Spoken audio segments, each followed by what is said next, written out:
Stop being so needy, Jack. I'll text you when I feel like it. Asterisk. That's what Emma said. Flat, cold, like it cost her nothing. And I remember just standing there, holding my phone, staring at the message. 7 months together, and this is what it boiled down to. I could almost hear her voice, that same tone she used whenever she wanted to shut me down without having to explain herself so. I replied, asterisk, no problem. Asterisk, 2 words, simple, clean, but under that calm. My stomach twisted. That night, I muted her chat, turned off my read receipts, and set my phone to do not disturb. I told myself it wasn't revenge. It was clarity. She wanted space. Fine, she could have all the space in the universe. I'm 32, a carpenter and contractor based in Oregon. I met Emma, 29, at a backyard barbecue last spring. She was a friend of my buddy's wife, confident, quick-witted, that kind of woman who could turn every head in a room without even trying. She worked as a marketing director at a tech startup, the kind of job where busy becomes a personality trait. The first few months felt like a dream. We clicked. We laughed over bad takeout and late-night Netflix binges. She came to my job sites sometimes, bringing me coffee and teasing me about my dad playlist.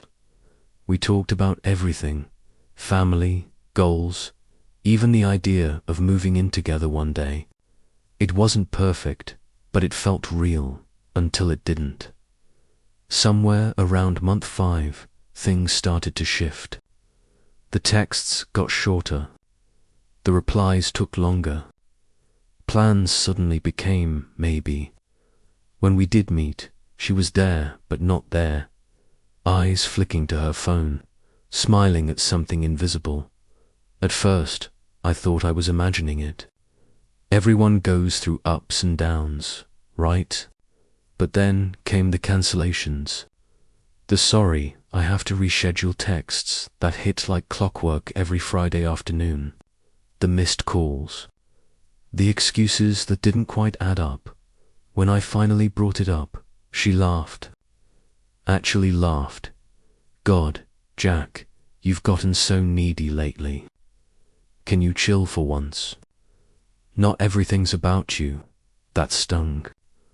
I remember sitting across from her at that tiny sushi place we used to love, my chopsticks frozen mid-air. Needy. I asked quietly, because I want to see you. She rolled her eyes. You text me every day. You call. You ask what I'm doing. It's like exhausting. I need space, Jack. Breathing room. The conversation that ended us happened 3 weeks later. We had plans for dinner on Friday. Her idea, actually. But on Thursday night, she texted, asterisk, rain check. Work's insane. Asterisk, that was the 3rd time that month. I called her. Hey, everything okay? I asked, you've seemed distant lately. I heard her sigh on the other end. Heavy, exasperated. There you go again, she said. This is exactly what I'm talking about. What do you mean? You're suffocating me, Jack. Constantly needing validation. Always checking in. It's too much. I sent you 2 texts today, I said, trying to stay calm. 1 good morning and 1 asking about dinner. That's it. It's not about the number, she snapped. It's the energy. You're like this puppy that needs constant attention. I didn't even know what to say. My mouth went dry. A puppy. After everything, after I helped her move apartments, met her parents, rearranged my work schedule to make time for her, I was a needy puppy. So, what do you want, Emma? I finally asked. I want to text when I feel like it. Call when I want to talk. Not because you need your daily dose of reassurance. Stop stop being desperate. Something inside me went still. "All right," I said quietly. "What?" I said, "All right." "No problem. Good," she said, her tone sharp as glass. "Finally. I'll text you when I feel like it." Then she hung up. 10 minutes later, I was still sitting there, staring at the blank call screen. My dinner sat untouched on the table. I replayed every word in my head, wondering when asking for connection became a crime. But then, something in me hardened. Fine, she wanted to text when she felt like it. Let's see how that worked out. I opened her chat, hit mute, turned off read receipts, then set my phone on Do Not Disturb, only allowing calls from family and my closest friends. If Emma wanted distance, she'd get it. The first few days were harder than I expected. My hand kept twitching toward my phone. I'd catch myself opening our chat, then forcing myself to put the phone face down on the counter. But after a while, the silence started to feel ... peaceful. I caught up with friends I hadn't seen in months. Went fishing with my brother. Even dusted off the half-finished coffee table in my garage workshop. Meanwhile, Emma stayed quiet. Or so I thought. What I didn't realize, not yet, anyway, was that she had been texting a lot. Dozens of messages piling up in that muted thread, each one a brick in a wall she didn't even know she was building. By the end of the first week, I started to notice a pattern. Emma's messages were piling up. Day 1, a casual "Hey, thinking of you." Day 2, want to grab coffee this week. Day 3, hello. By day 4, it was turning frantic. Asterisk, are you seriously ignoring me? By day 5, I glanced at the preview text on my muted notifications and thought, wow, this is really immature. But I didn't see them. Not really. With notifications silenced and read receipts off, she had no idea whether I'd seen a single one. From her perspective, maybe I was reading everything and choosing not to respond. Or maybe I hadn't touched my phone in days. The uncertainty seemed to eat at her. By week 2, she escalated. Emma called my office, a call I didn't answer. My office manager took a message. She tried Instagram, but I barely checked that. Then, friends started calling. My buddy, Derek's wife, Melissa, texted, asterisk, hey, is everything okay with you and Emma? Asterisk, I explained, truthfully, what had happened. She told me to stop being needy and that she'd text when she felt like it, I said. Melissa laughed. Wait, she actually said that? Dead serious. That's literally what happened. I wasn't playing games. I was doing exactly what she asked. Giving her space. Not texting unless she initiated. And apparently it was breaking her brain. But Emma had a plan. She started spinning a narrative, telling everyone I was punishing her, that I was emotionally abusive, that I was manipulative. She cast herself as the victim in a story she had rewritten to fit her version of events. It got ridiculous.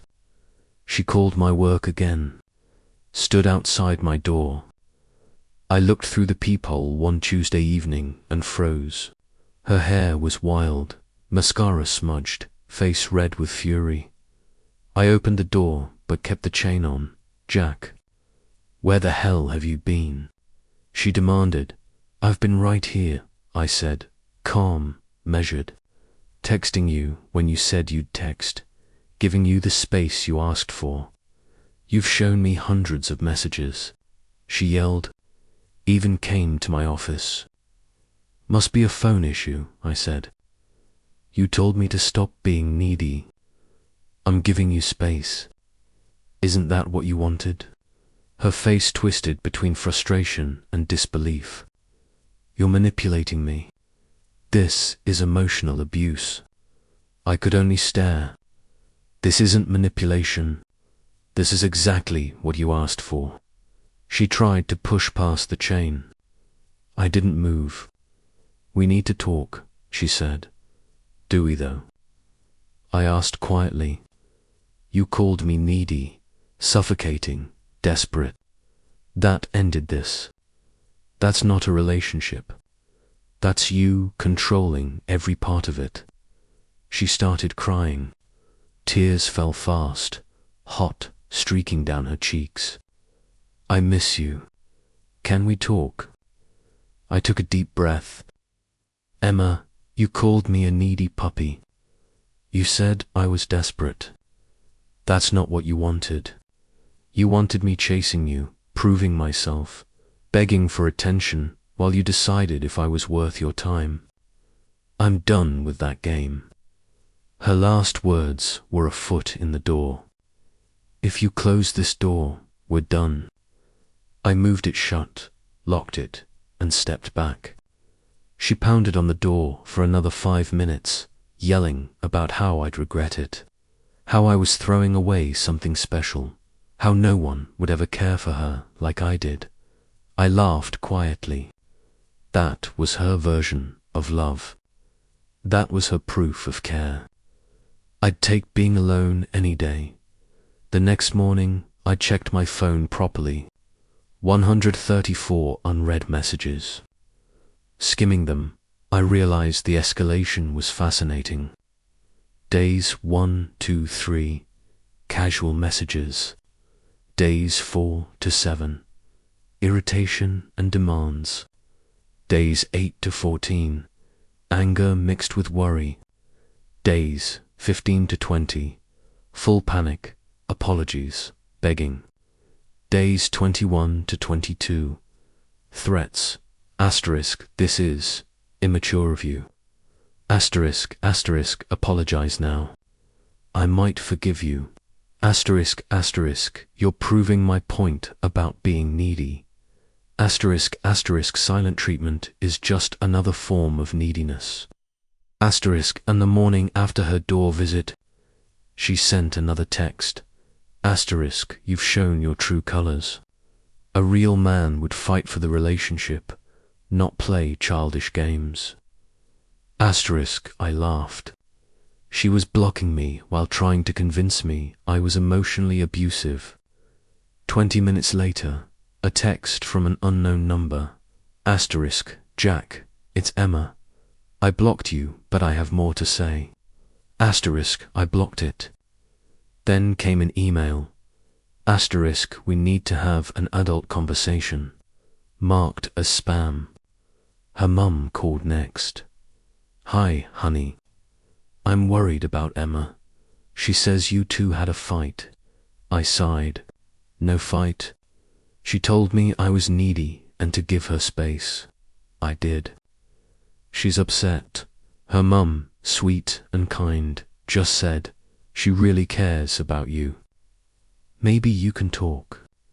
I explained again. She said I was suffocating her. I'm giving her space.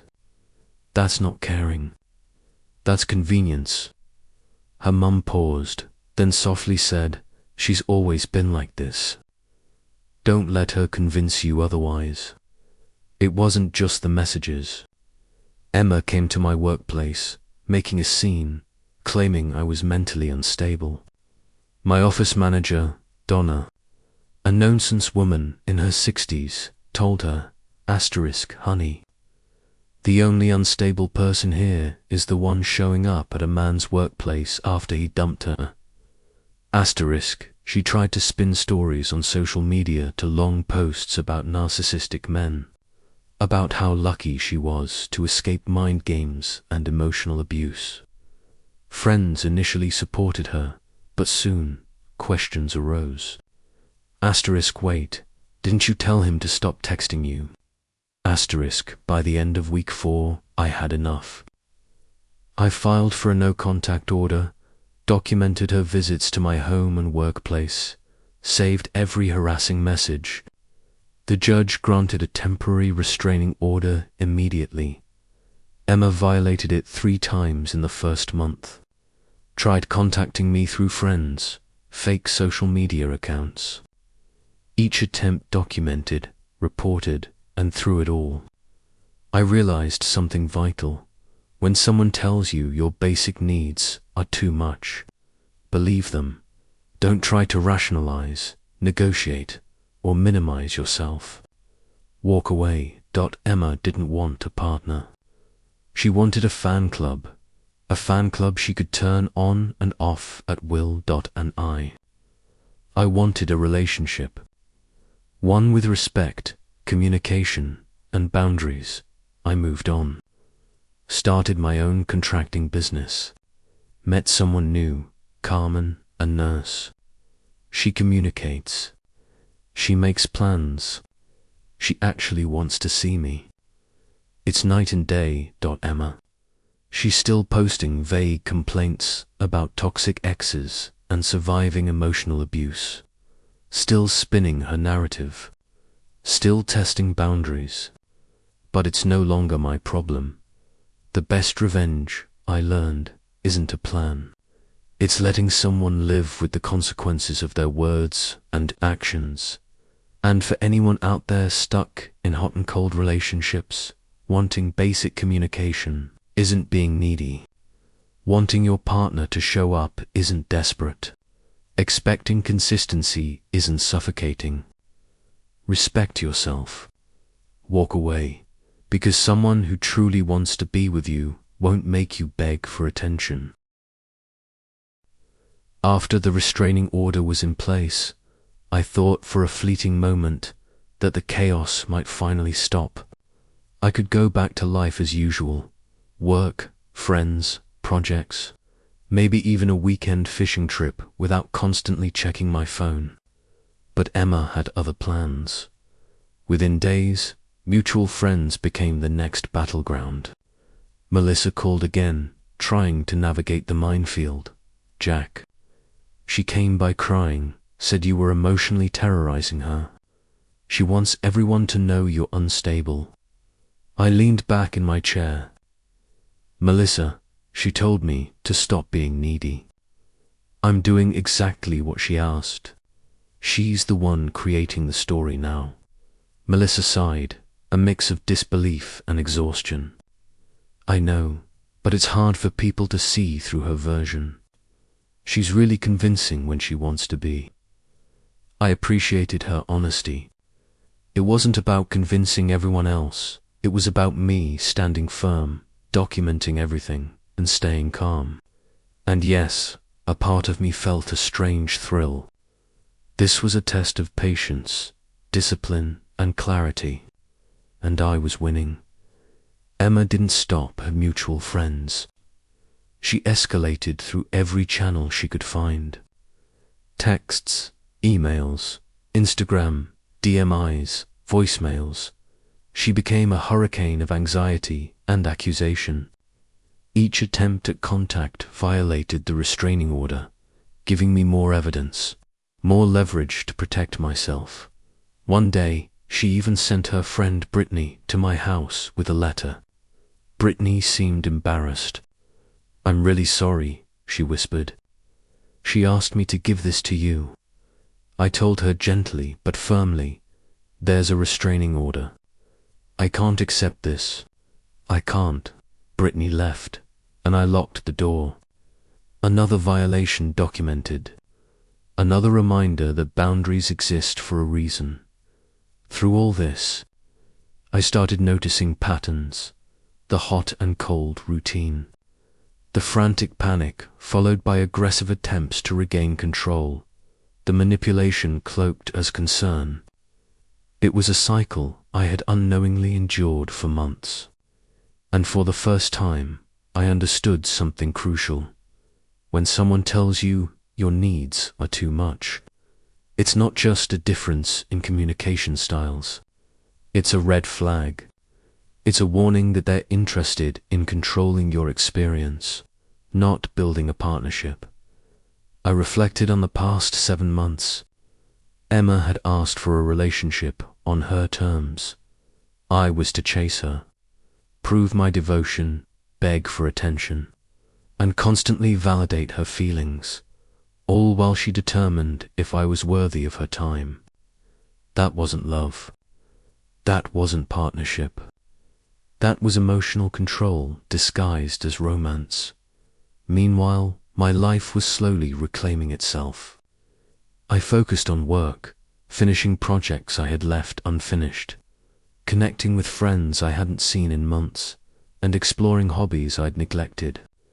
I even started my own contracting business, something I had always wanted to do, but had put off because Emma always said, asterisk, that's too risky. Asterisk, and then came Carmen. She wasn't dramatic, she didn't test boundaries, and she didn't treat normal relationship interaction like a burden. She texted back. She made plans and kept them. She wanted to see me. On our second date, she casually said, I really appreciate how responsive you are. My last boyfriend would go days without answering, and it drove me crazy. I laughed. It felt like a revelation. Someone who actually wanted a relationship, not a game. But Emma's saga wasn't finished. She tried to recruit backup friends, acquaintances, even random people online. She posted vague messages about surviving emotional abuse, about toxic men who can't handle independent women, all while carefully leaving out the part where she had asked for space and then freaked out when it was given. I ignored it. I didn't need to argue with her version of reality.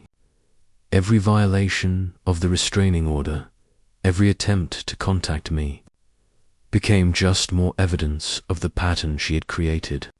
Herself, it was almost fascinating watching someone spin chaos while being completely blind to the consequences of their own behavior. I also learned that walking away is sometimes the best response. Not revenge, not games, just walking away. Emma wanted control. She wanted drama. She wanted to test the boundaries endlessly. I gave her the universe of space she demanded. And in doing so, I also freed myself. I started noticing small victories. A quiet evening without panic calls. Finishing a woodworking project uninterrupted. Laughter with friends that wasn't overshadowed by tension. The relief was almost intoxicating. 3 months later, the restraining order became permanent. She violated it multiple times in the first month, each attempt reinforcing the decision I made.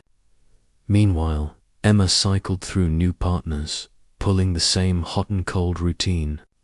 Friends who had once supported her started questioning the narrative. And I was moving forward. Healthier, calmer, happier. The biggest lesson I took away: communication, respect, and boundaries are everything. When someone consistently tells you your needs are too much, believe them. Don't minimize yourself to fit their comfort. Don't chase someone who only wants a fan club. Walk away. Protect yourself. Some people don't want a partner. They want a stage, an audience, a revolving door of attention and validation. And when they push you away, only to demand your return, it's not love, it's control. I found someone who actually wants me. Someone who communicates, keeps promises, and values the connection. It's not dramatic, it's not exhausting, and it's real, Emma. She's still out there, posting vague complaints about exes, testing boundaries, and attempting to rewrite her narrative. But that's not my story anymore.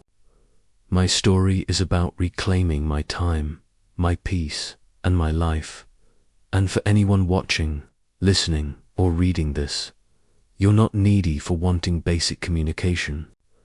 You're not suffocating for wanting to see someone you care about. Expecting consistency isn't desperation. Wanting respect isn't demanding. And needing someone who actually wants to be with you isn't a flaw. It's essential because a healthy relationship isn't about chasing approval. It's about partnership, trust, and mutual care. And that's exactly what I found. By the start of the 4th month, life had finally begun to feel normal again. Work was steady, my contracting business was picking up clients, and I was spending time with friends without the constant anxiety of wondering when Emma would show up or call. Carmen and I were dating casually, laughing together, and slowly building a connection that actually felt like a partnership, but Emma wasn't done. She had developed a strategy to infiltrate my life without technically breaking the restraining order, at least not directly. Fake social media accounts started popping up. People I didn't know, sending messages about how emotionally abusive I was. Random calls from unknown numbers, leaving cryptic voicemails. *, you can't ignore what you've done, Jack. You'll regret this. *, it was petty, but predictable. I forwarded everything to my lawyer. Documentation is power, and I was building an airtight record. Every attempt she made to manipulate or intimidate me only reinforced the truth. She wanted control, not a relationship. Then came the mutual friends' confrontation. Melissa called one evening. "Jack, she's crying at Derek's house. She's saying you ruined her life, that you're emotionally abusive, that she can't trust anyone anymore." I exhaled, trying to keep my tone even. "Melissa, everything she's saying now is after I followed her instructions. I gave her space. I did exactly what she asked. If she can't accept that, that's on her, not me." She paused. "I just feel bad for her. She's really struggling. That's fine. I hope she gets help. But I won't let her guilt me or drag me back into chaos." "I can't." Melissa sighed, and I could hear the relief in her voice. Even our friends were starting to see the pattern. Emma's needy, manipulative boyfriend story didn't hold up when confronted with documented facts and her own words. One particularly memorable incident happened when Emma tried to corner me at a hardware store. Derek ran into her first and described the scene. Emma was sobbing, telling a new guy in the aisle about how I emotionally tortured her. Derek laughed quietly and told me later, *Jack, she actually threw a drink at me when I tried to tell her you were following her instructions. Classic Emma, *, I couldn't help but chuckle. This was the same woman who had accused me of needing validation for wanting dinner plans. The irony was almost comical. By this point, the lessons were crystal clear. People who constantly accuse you of being needy or suffocating are often trying to control your behavior, not improve the relationship.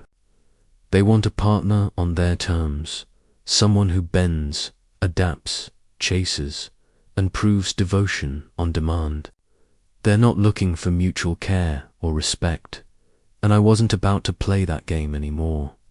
Carmen and I continued dating, and the contrast couldn't have been starker. She didn't post vague messages online about exes. She didn't guilt me for wanting to see her. She didn't make a power struggle out of normal communication. She made plans and kept them. She laughed at my terrible woodworking projects. She even teased me when I carefully documented Emma's latest antics. "I don't know how anyone could be that dramatic," she said one night as we built a simple bookshelf together. "Just live your life, Jack. People who matter will keep up. The rest, not worth it." I nodded. Exactly. Meanwhile, Emma's social media saga continued. Vague posts about surviving emotional abuse, narcissistic men, and toxic relationships circulated for months. Friends initially sympathetic began questioning inconsistencies. Wait, didn't you tell him to stop texting you? You asked for space, right? Posts were deleted quickly, leaving only a scattered trail. Every attempt she made to manipulate someone new failed the same way. Tom, the backup friend, lasted 3 weeks before he realized the pattern and walked away. Emma cycled through partners, leaving behind confusion, drama, and fractured friendships. It became clear Emma wasn't interested in a healthy relationship. She was interested in the thrill of emotional control, the drama of power, and the validation that comes from keeping someone off balance. Also learned something important about self-respect and boundaries. Documenting her behavior, staying calm, refusing to engage in manipulation, and protecting myself legally weren't just precautions, they were acts of self-preservation. Every time I ignored a frantic message or forwarded an Instagram post to my lawyer, I reclaimed a piece of my life. The restraining order became permanent, and violations continued, each one documented meticulously. She couldn't control me anymore, couldn't drag me back into chaos. And in that freedom, I found clarity. By now, 3 months had passed since the original conversation. Stop being so needy. I'll text you when I feel like it. Those words, which had once crushed me, had become the turning point. By following her instructions literally, giving her all the space she demanded, I had uncovered the truth about her behavior and finally freed myself from it. The final lesson was simple. People who manipulate, control, and gaslight aren't worth your time. Consistency, communication, and mutual respect aren't optional in a relationship. They're essential. I had Carmen, a genuine partner. I had my business, my friends, and my peace of mind. I had a life restored, and Emma, well, she got exactly what she wanted. Space, complete and total. And perhaps, for the first time, she realized that controlling someone doesn't equal love. For anyone watching or listening to this saga, don't let anyone convince you that your basic needs are excessive. Wanting communication isn't needy. Expecting respect isn't suffocating. Desiring consistency isn't desperate. Some people want a partner. Some people want a fan club. Don't mistake the two. Protect yourself. Stand firm. Walk away if necessary, because in the end, the best revenge isn't revenge at all. It's living your life fully and freely, while letting someone else live with the consequences of their actions. And that's exactly what I did. By the 5th month, life had settled into a rhythm I hadn't realized I was craving. I woke up without dread, went to work without anxiety, and spent evenings with Carmen without fear of frantic messages or unannounced visits. The difference between a healthy relationship and the one I had with Emma was night and day. Carmen didn't need me to prove my devotion constantly. She didn't measure love by how frantic or desperate I appeared. She communicated, planned, and respected boundaries. On one lazy Sunday morning, while we were sipping coffee and laughing over some minor kitchen disaster, she said, "Jack, it's so refreshing. You actually respond. You actually care. Not everyone does." I smiled, genuinely, and thought about Emma. The contrast was so stark it was almost surreal. Emma had made everything about control. When I could text, when I could call, how much attention I was allowed to give. Carmen treated me like a partner, not a puzzle or a toy to be manipulated. Emma, of course, was still attempting to insert herself into my life in minor, desperate ways. She tried messaging through third parties, creating new social media accounts, even sending letters to my home under different names. Each attempt was another violation of the permanent restraining order. I documented every single instance. It became almost methodical. Open email, screenshot, forward to lawyer. Message from unknown number. Screenshot, block, save. Attempted visit at work. Documented, reported, ignored. Every effort she made to regain control was a lesson in clarity and patience for me. One particularly dramatic incident happened when Emma sent her friend Brittany again with a note. Brittany was flustered and apologetic. "I really don't want to be involved," she whispered. "She asked me to give this to you." I said gently, "I'm sorry, but I cannot accept this. There's a restraining order. Please don't deliver anything else." Brittany nodded and left quickly. It was a small victory, a reminder that boundaries aren't optional, even for someone claiming love or care. Over time, mutual friends began to see the reality. Melissa, Derek, and a few others who had initially supported Emma's narrative gradually realized the truth. Emma's story didn't add up. The posts, the messages, the frantic behavior, it all traced back to her own words. "Stop being needy. I'll text when I feel like it." By following her instructions, literally, I exposed the manipulation. And in doing so, I reclaimed my autonomy. Reflecting on the past several months, the psychological lessons became clear. Emma's behavior wasn't about love, connection, or partnership. It was about control, attention, and validation. She wanted someone to chase her, beg for her approval, and constantly prove worthiness, all while she held the power of deciding whether the person was worthy. I wasn't willing to play that game anymore. I couldn't, and by standing firm, documenting everything, and protecting myself legally and emotionally, I not only survived the drama, but grew stronger. Meanwhile, Carmen and I continued building our relationship. She appreciated honesty, directness, and communication. We planned weekends, attended family events, and even started small projects together, things that would have been impossible in the chaotic shadow Emma left behind. The contrast reinforced a critical truth. Healthy relationships don't require manipulation or emotional games. They require care, consistency, and mutual respect. Emma's attempts to rewrite history continued sporadically. Posts about surviving emotional abuse appeared online. Mutual friends were occasionally contacted by her, claiming I was emotionally manipulative or abusive.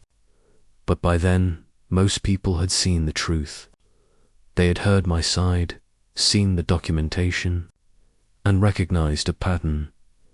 Emma repeatedly pushed people away and then became furious when they followed boundaries or walked away. It became almost a case study in toxic relationships. Hot and cold dynamics, panic followed by anger, manipulation disguised as concern, and constant attempts to control others' actions. Every attempt she made to regain control only highlighted the truth. She wasn't interested in partnership. She was interested in domination.